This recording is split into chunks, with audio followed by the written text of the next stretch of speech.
tugas dan fungsinya sebagai perawat kamar bedah. Nah, karena masalah ini timbullah gagasan untuk pemecahan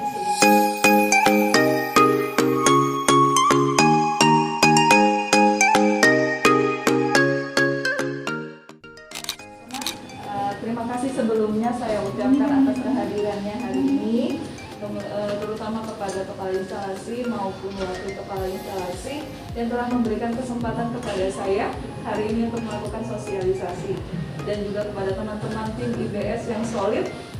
Saya ucapkan terima kasih. Hari ini sosialisasi saya ini di narasumbernya dari tim Jimari 3, yaitu Kadepni Sukma Arindegep. Kepada beliau saya persilakan. Terima kasih calon PNS Nurmala Arindegep. Baiklah, terkait dengan isu tertinggalnya alat instrumen ataupun atribut dari kamar operasi, ruangan maupun laundry, izinkan saya menemani teman kita Nurmala untuk menyampaikan masalah ini. Baiklah, isu ini terbelakangi oleh tertinggalnya atribut operasi seperti grounding, alat instrumen, OPA. Nah, ini data ini ada kami ambil dari tahun 2022. Nih contohnya, nanti akan di-kirim ya, nanti akan di-share di grup agar bisa dilihat seperti misalnya suction, alat instrumen, display, dokoter, grounding itu terbawa di ruangan. Lalu OPA di laundry. Kita kan nggak bisa bedah lagi nih dari ruangan lain, itu kan pasti dari kita kan instrumen. Kejadian ini harus kita hindari dan hal ini akan berdampak pada penilaian terhadap kinerja dan pelayanan ruang IBS, baik itu dari pimpinan rumah sakit, unit yang berkaitan maupun dari pasien. Perawat IBS akan dianggap tidak patuh atau lalai dalam menjalankan tugas dan fungsinya sebagai perawat kamar bedah. Nah, karena masalah ini timbullah gagasan untuk pemecahan isu ini, yaitu diadakannya form checklist kelengkapan alat dan pasien pada tahap sign on. Sebenarnya ini sudah kita lakukan, namun tidak ada checklist dokumentasinya saja. Jadi ketika barang-barang ini tercecer tertinggal, kita nggak ada bukti bahwa kita udah melakukan checklist karena kita nggak ada bukti fisiknya kan. Dibuatlah oleh Nurmala checklistnya, dan checklist ini pun sudah diperkuat dengan disetujuinya SPO.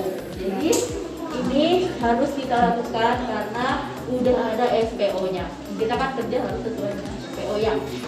Baiklah, mengenai apa-apa aja checklistnya, ini sudah diringkas seringkas-ringkasnya. Semoga dengan banyaknya operasi kita sempat. Sebenarnya sih sempat kalau kita punya sirkuler ya. Karena ini sirkuler yang mengerjakan juga.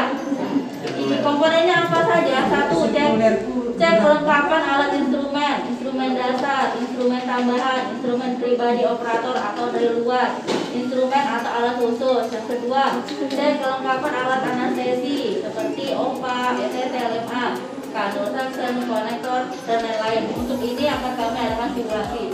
Itu saja ya. Baiklah, terima kasih. Ya, teman-teman, seperti yang kalian di sini, ini adalah contoh daftar kelengkapan alat pasien ya. Ini checklist yang insya Allah kita udah ringkas-ringkasnya tadi kata Kak Reni. Yang pertama itu di sini ada tempel barcode untuk masing-masing pasien. Misalnya hari ini seperti pasien Dokter Febri, misalnya Asnawati, nah ini kita tempel barcode-nya di sini. Kemudian tanggal, jam diisi sesuai saat pengisian checklist. Dokter bedahnya siapa, dokter anestesinya siapa, asisten siapa, kemudian instrumen, terus penata anestesinya siapa, sama sirkuler, nomor kamar operasinya jangan lupa dituliskan, kemudian diagnosa atau tindakannya. Untuk komponennya sendiri itu dari cek kelengkapan alat dan instrumen yang seperti penjelasan tadi, cek dasar lengkap atau tidak. Jadi sebelum pasien meninggalkan kamar operasi, dicek kembali alatnya sudah lengkap atau belum.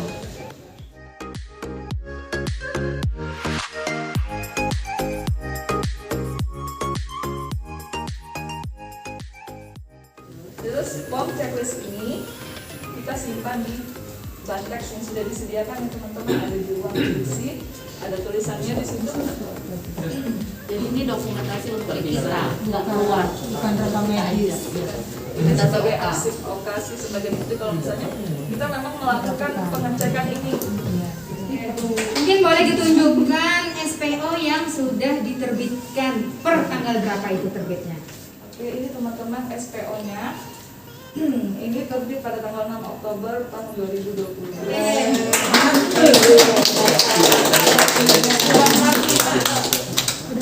Kemudian kami minta saran atau masukannya, mungkin ada masukan atau saran mungkin dari teman-teman dari kompleks ini yang mungkin sedikit membelakang kerja kita, cuman ini sebagai keamanan kita dalam bekerja.